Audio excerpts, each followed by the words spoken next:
In 1963, deep beneath the frozen soil of Greenland, inside a military base that didn't exist on any map, the United States began a secret project so bizarre, most top generals refused to speak of it. It was called Project Threshold, and its goal wasn't to spy on the Soviets.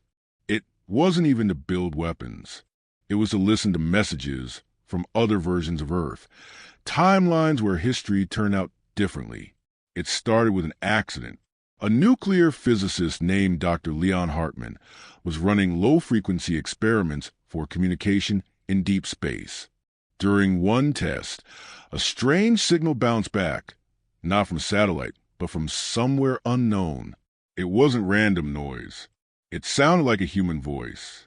The words were faint, but clear enough to change everything. This is President John F. Kennedy. Do not trust the shadows. We lost our world to them. You might still have time. The problem? In our world, JFK was still alive. That message had come from somewhere else. The government shut down Hartmann's public work and moved him to the Arctic under Project Threshold. There, they built a massive underground dish array capable of receiving signals outside the normal frequency spectrum.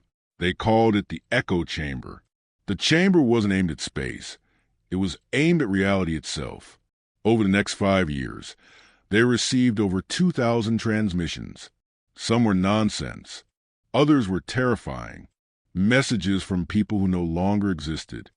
Presidents who were never elected. Countries that had collapsed or never formed.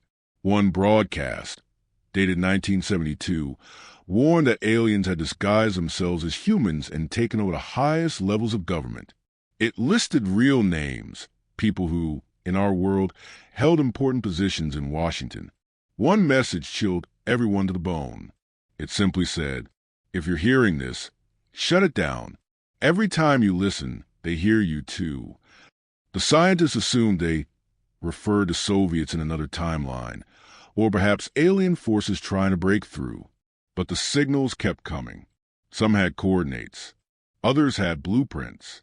One gave exact instructions to build a device called a temporal anchor, which claimed to lock a timeline in place.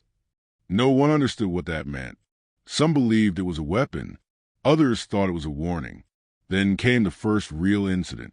In 1968, during a signal download, the base lost power for 2 minutes. All equipment went dead. When the lights returned, 3 people were missing, 2 soldiers and 1 technician. Gone without a trace. Security footage showed nothing unusual, except for a frame of static where their faces had been like they were erased. Worse, no one at the base could remember their names. Their rooms were empty. Their files were blank. It was as if they'd never existed. Only Dr. Hartmann remembered them, and that's when he began to suspect the truth.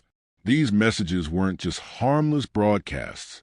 They were interactions. Every time they listened, something changed, not just in their base, but in the timeline itself. He theorized the signals came from parallel Earths, but the act of receiving them was like opening a door, and something might be coming through. The Pentagon didn't care.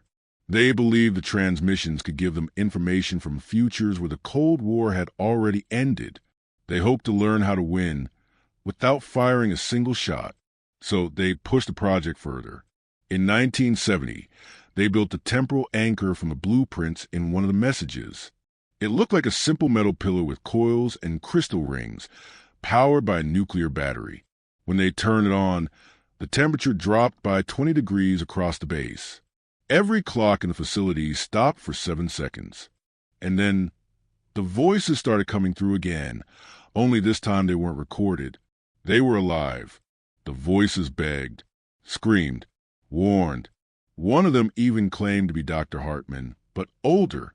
He shouted, "You're not locking time. You're inviting them in. They want stable timelines." That's where they hide. By now, people were disappearing weekly. Some began having memories of events that never happened, wars that didn't exist, leaders who were dead or alive depending on the day. One man claimed he had a daughter, but no one had ever heard of her. His home photos were blank where her face should have been. Then came the biggest shift. On March 3rd, 1971.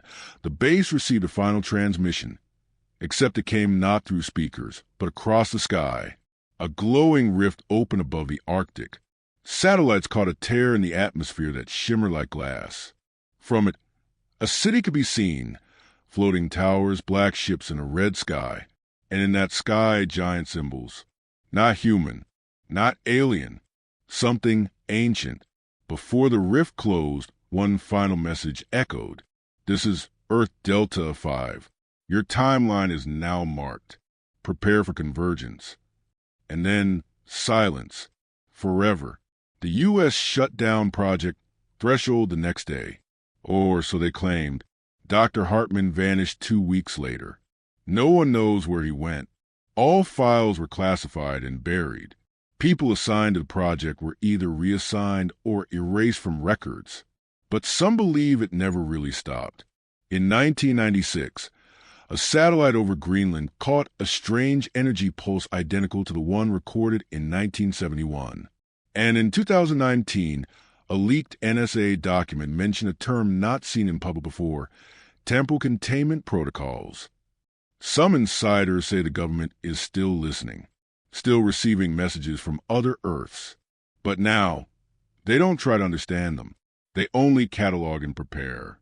For what? No one knows. But maybe one day, we'll wake up and the sky will look different. Maybe history will shift slightly. Maybe you'll look at a loved one and remember them just a little differently than before. Maybe it already happened,